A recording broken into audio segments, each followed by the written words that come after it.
Apprendre, on oublie tout de suite. Si on est motivé, on apprend très facilement. Donc allez-y. Bonjour, je m'appelle Thérésa.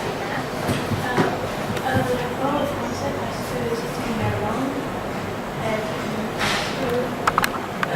J'aime lire des livres français. Les livres en français. D'accord, merci. Bonjour, je m'appelle Matari Rosalina. J'ai appris le français depuis 2014. J'apprends le français parce que je veux apprendre les langues européennes. Les langues européennes. Donc vous étudiez d'autres langues européennes? Oui, Quelle langue? espagnol. Ah, c'est bien. Très bien. Bonjour, je m'appelle Andrea Alexis Brenza. J'apprends le français depuis que j'étais lycéenne, c'est-à-dire 6 ans, après 6 ans.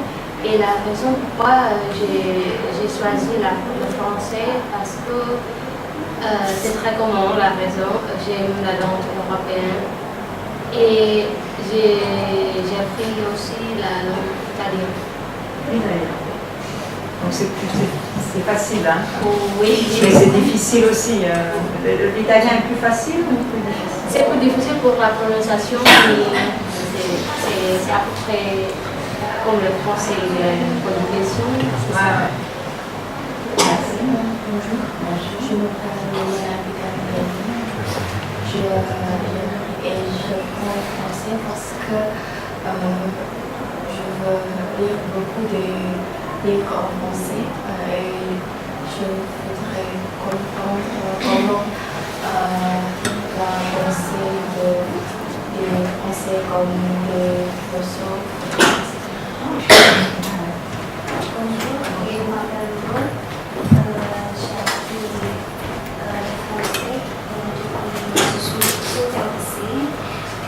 Et pourquoi j'ai appris le français? D'abord le français parce que le français m'intéresse.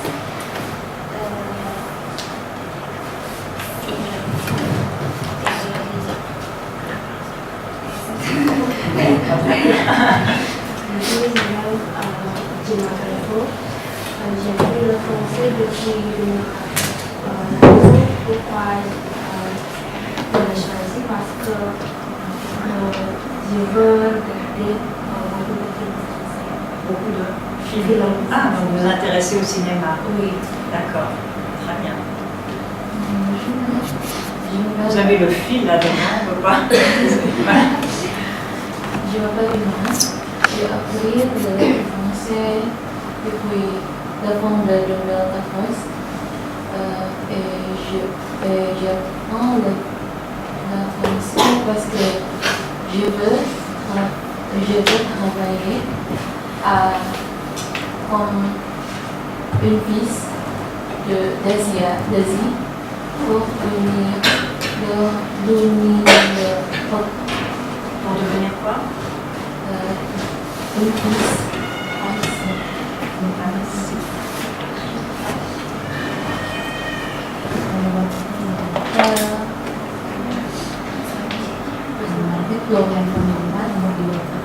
Pardon? Diplomate. Diplomate. Ah, diplomate. Ah, formidable, pour devenir diplomate. Ah, ça c'est ambitieux, hein, c'est bien. Très bien. Donc il faut comprendre aussi la mentalité européenne, française. Très bien. Bonjour, je m'appelle Deborah Naomi. J'apprends le français depuis 2014. Puis, pourquoi? Parce que je pense que le français c'est la plus difficile langue du monde et c'est une belle langue. Et puis, je veux l'apprendre. D'accord, très bien. Ben, vous aimez la difficulté là. Je ne sais pas si c'est la plus difficile, hein, mais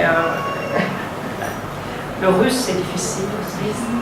Peut-être, je sais pas, il y a d'autres langues. Hein. Je pense que l'arabe est difficile aussi.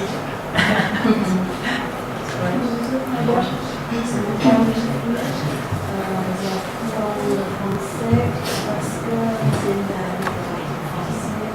Donc, je dois apprendre le français avant d'apprendre la littérature.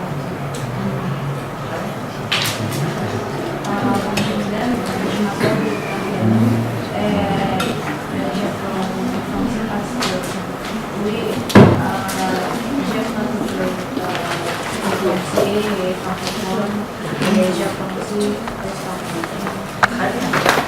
L'espagnol, c'est une langue beaucoup parlée maintenant. C'est pas Ouais, uniquement ça une m'a langue mis. européenne, hein, c'est une langue américaine aussi. Bonjour madame, je m'appelle Alessandra Silva.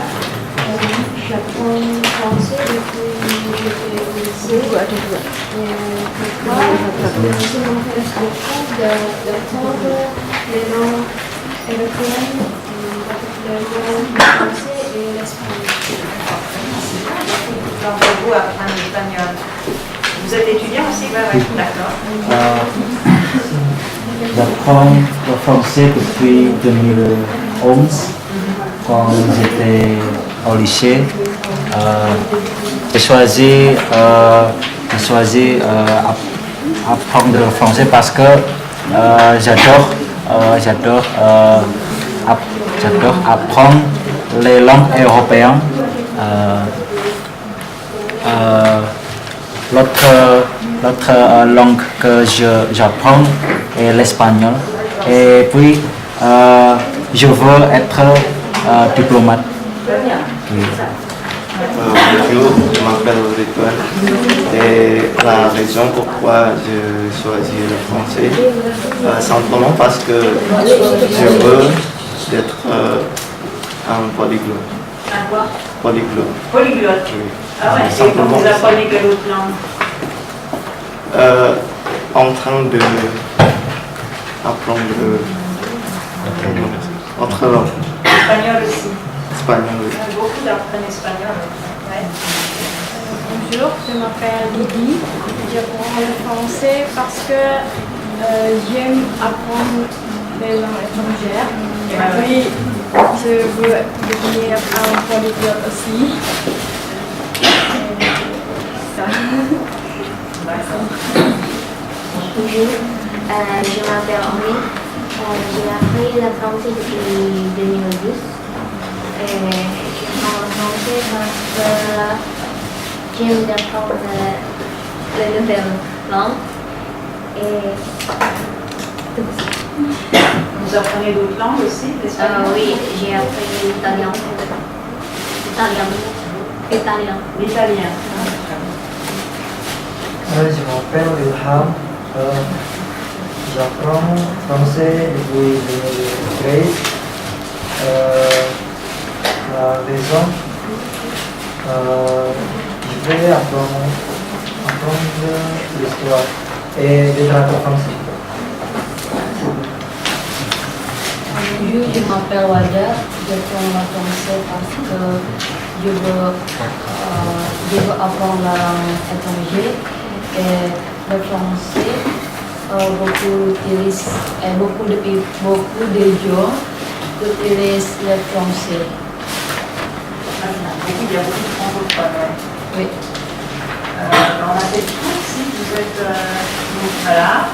Donc je disais qu'on a commencé à se présenter en attendant tout le monde, parce que la chose la plus importante quand on apprend, quand on entreprend quelque chose dans la vie, c'est la motivation.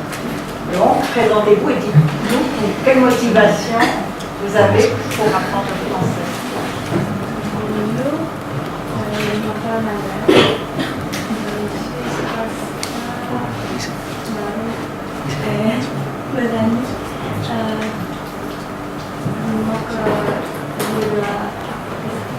Pardon?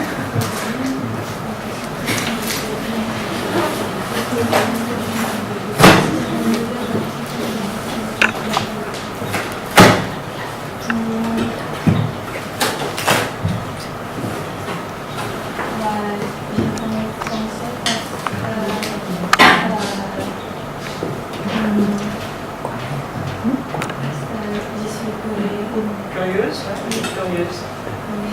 Très bien. Bon, on va commencer, hein, tant pis s'il y a des retardataires. Donc moi je me présente, je m'appelle Elisabeth Inandiak, je vis en Indonésie depuis 27 ans à peu près. J'ai une fille qui est indonésienne, j'ai même un petit-fils, un chouchou qui a 6 ans. Voilà, il se trouve que je suis la belle-mère, comme on dit, vous savez, Mertua de Eros Chandra, de Shalom Seven, puisque ma fille s'est mariée avec Eros, voilà. Et je suis écrivain, j'ai été grand reporter, journaliste, quand j'étais plus jeune, à travers le monde entier. C'est un reportage un jour qui m'a amené en Indonésie en 1989. Voilà, et j'y suis restée, j'ai fondé ma famille, etc. J'ai écrit entre autres, j'ai traduit et recomposé justement le livre de Centini, c'est Centini, en français. Puis après, avec Palesmana, nous l'avons traduit ma version française, nous l'avons traduit en indonésien. Et puis depuis, j'ai écrit plusieurs autres livres, dont le dernier, Babat Nyalor Nidul, chez Gramedia.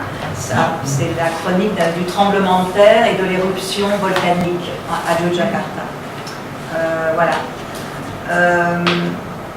Donc, c'est un atelier de traduction. Donc, je vais vous rendre très actif. Vous n'allez pas être passif. Il va falloir travailler. D'abord, je voulais vous demander quel est votre outil de travail quand vous apprenez le français. Vous avez un dictionnaire? Oui. Qu'est-ce que c'est que votre dictionnaire? Vous avez quoi?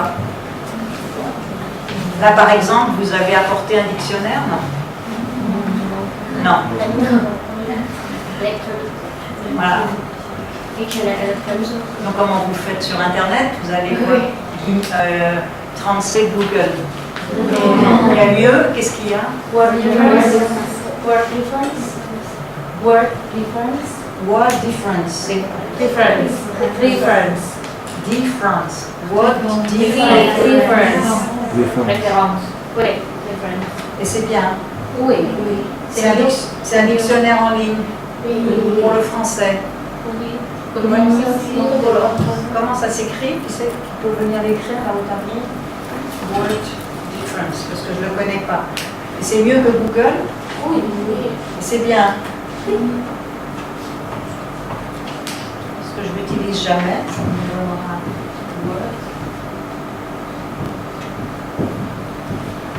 Word reference. Oh, d'accord. Et pour le français, on trouve le français et l'indonésien. En anglais. Ah, en anglais. C'est-à-dire que vous avez le mot en indonésien et vous trouvez en anglais. Mais alors comment vous faites pour le français? Pardon? Et après vous allez de là. Donc vous faites 2. Bonjour. Asseyez-vous. On a fait toutes les présentations, donc c'est pas grave. Donc je demandais quel est l'outil. Voilà, donc c'est un vrai problème. Je pensais qu'un de vos professeurs serait là. J'espère qu'ils vont venir. Parce que je pense que c'est un vrai problème. Donc, vous ne trouvez pas que c'est un problème de ne pas avoir de dictionnaire français indonésien? Non? Non? Non? Moi, voilà. Qu'est-ce qu'il y a là-dedans? Ah, je vais vous ouvrir. Parce que c'est très précieux. J'ai même changé la couverture. C'est les dictionnaires de Lombard et... Vous les avez à la bibliothèque? Non. Oui. Ils sont excellents. Mais ça fait 20 ans qu'ils sont plus édités. Et à mon avis, on ne peut pas apprendre une langue correctement s'il n'y a pas de dictionnaire. Donc ça, c'est un problème que j'ai évoqué beaucoup de fois avec l'ambassade, le service culturel. Personne ne bouge. Donc j'espère qu'à cette occasion, si vos professeurs sont là, il faut lancer l'idée de mettre un dictionnaire, de prendre cette base, et de mettre un dictionnaire français-indonésien, indonésien-français en ligne. C'est pas normal. C'est pas normal. C'est pas normal que vous soyez obligé de passer par l'anglais. Moi, j'utilise toujours ça. C'est indispensable. En plus, ils sont très bien faits, ces dictionnaires. Donc, c'est pas votre faute. Hein, mais je pense que c'est vraiment important de créer. Donc s'il y a des gens qui sont intéressés ici en linguistique, et si on peut essayer de monter un projet de coopération, de faire un dictionnaire en ligne sérieux français-indonésien. Il y a des dictionnaires espagnol-indonésien? Non. Allemand-indonésien, il y a japonais-indonésien, il y a anglais-indonésien. Pourquoi il n'y a pas français? C'est pas normal. Et alors qu'ils existent, mais ils ne sont plus édités. Donc c'est vraiment important parce qu'autrement, c'est bizarre d'être obligé de passer par l'anglais, quoi. Bon, ça va, mais il faudrait qu'il y ait un vrai outil. Donc s'il y en a parmi vous qui sont plus intéressés dans la linguistique pure, si on arrive à monter ce projet, peut-être que vous pourriez travailler dessus. Je pense que ça serait important, que ce soit un projet collectif, de constituer un dictionnaire qui serait l'œuvre de UGM en coopération avec la France, et on peut essayer de se battre pour que la France aussi donne un budget pour travailler là-dessus, quoi. Mais c'est vraiment important. Moi, je ne peux pas sans dictionnaire, c'est impossible. Hein.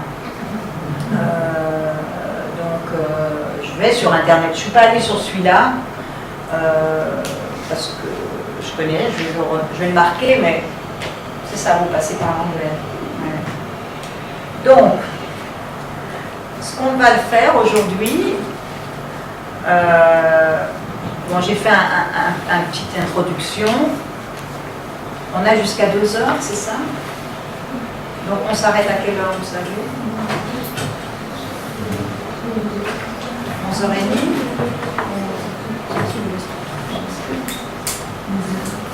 On s'arrête la pause, c'est à quelle heure?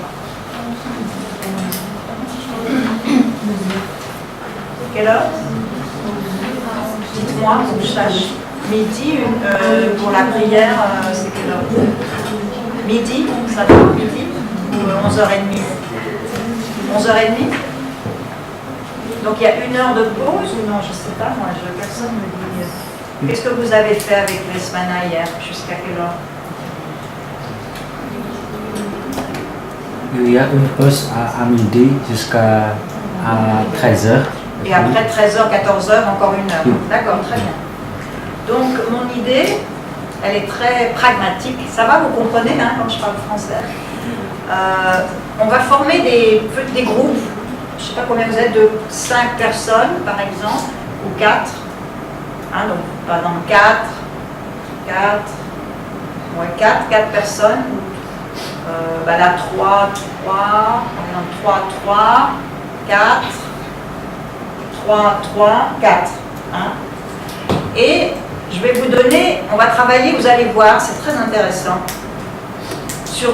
J'ai mis des extraits, mais ils sont longs. On va prendre qu'une phrase, par exemple, une phrase d'un auteur, hein, parce que l'idée c'était de travailler de l'indonésien en français, c'est ce qu'on m'a demandé. C'est très difficile pour vous. Normalement, on travaille dans l'autre sens. Hein. Mais ça fait rien, c'est pour ça qu'il faut peut-être, on prend qu'une phrase, et on l'inscrit au tableau, et chaque groupe a 10 minutes pour essayer de traduire la phrase ensemble. Et après, chaque groupe inscrit sa phrase, sa version au tableau, et ensemble, on essaye de voir ce qui est juste, ce qui est faux, la bonne idée, et on va fabriquer après une phrase à partir de toutes les versions.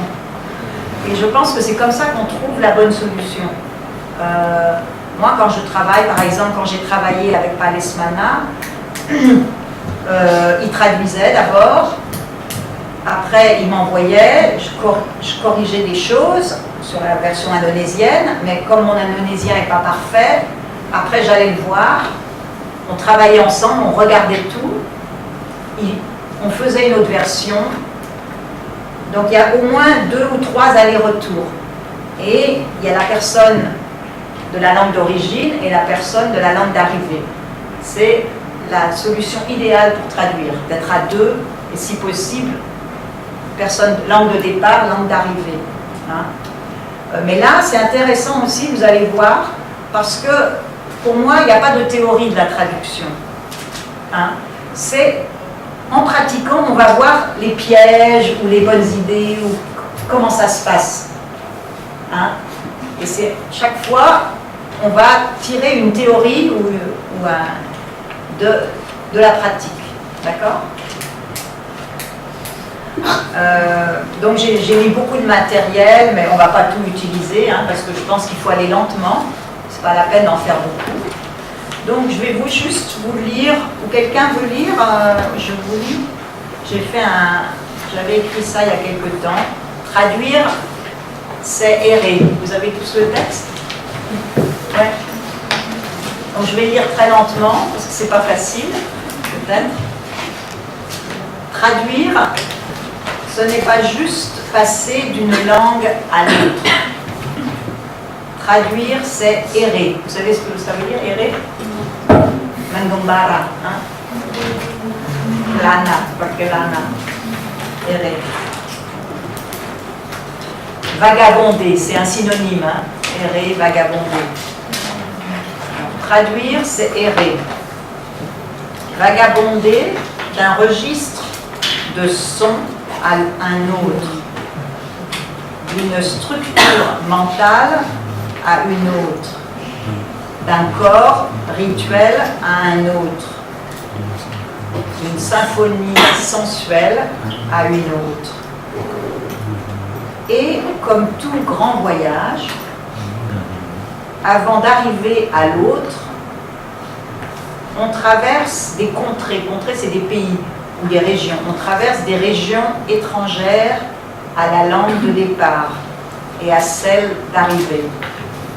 Par exemple, là je vais aller en France, mais je vais d'abord passer par Jambi, après par Singapour, après par New Delhi en Inde, et de New Delhi je vais arriver en France, en passant par Bangkok.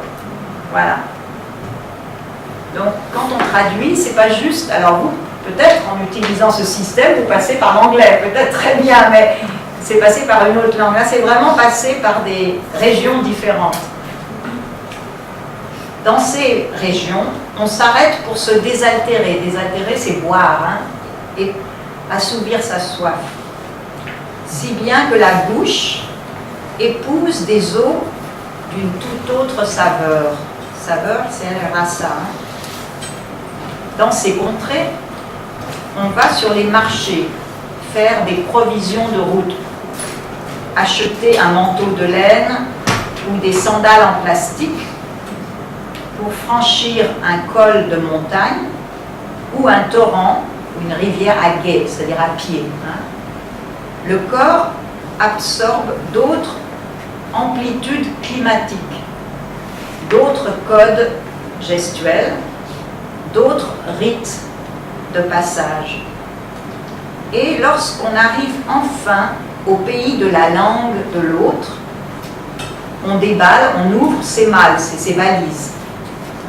Et ces trésors glanés, collectés en chemin, habitent notre nouvelle demeure, maison, d'une présence irréductible, c'est-à-dire qu'on ne peut pas détruire.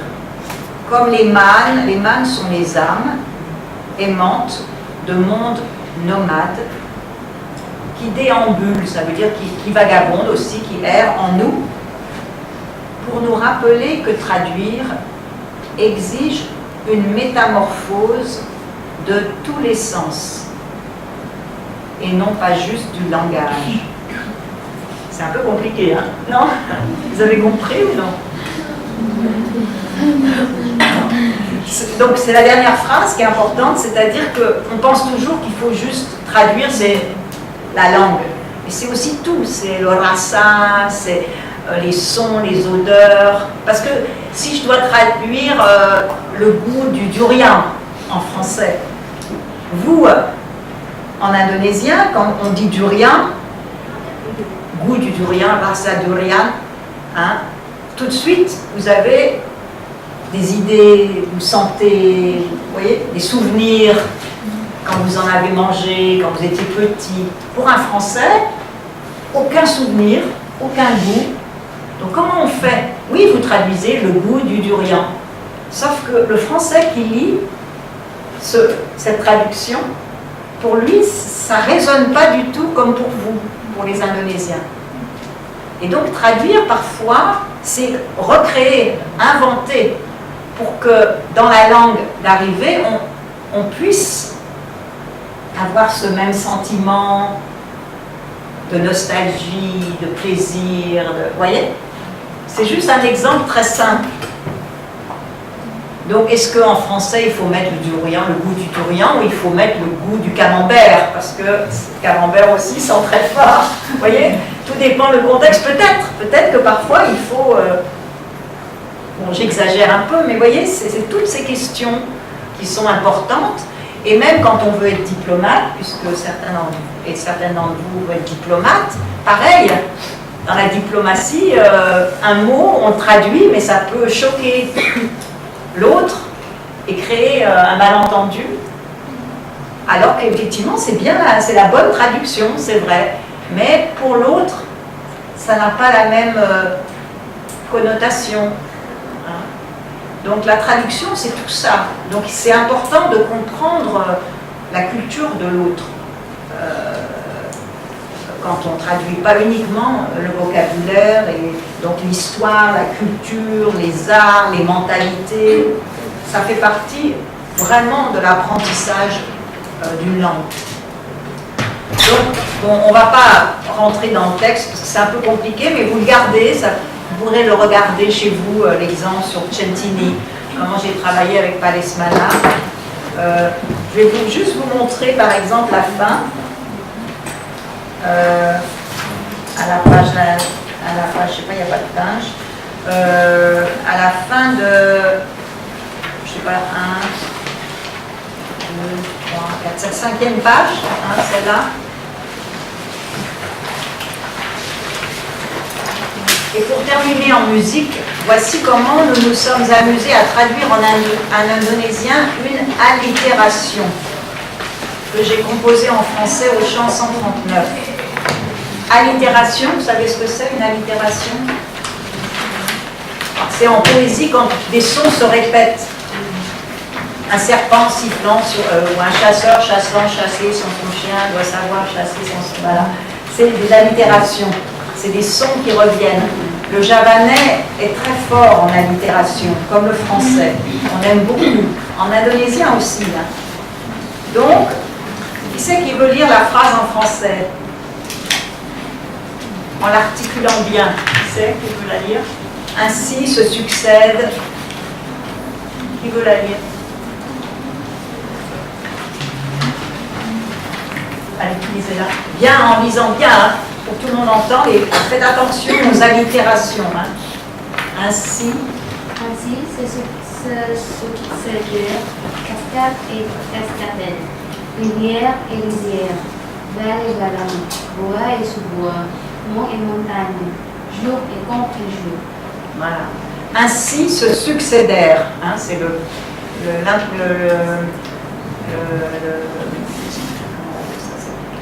cascade et cascatelle, rivière et rizière, val et vallon, bois et sous-bois, mont et montagne, jour et contre-jour. Donc,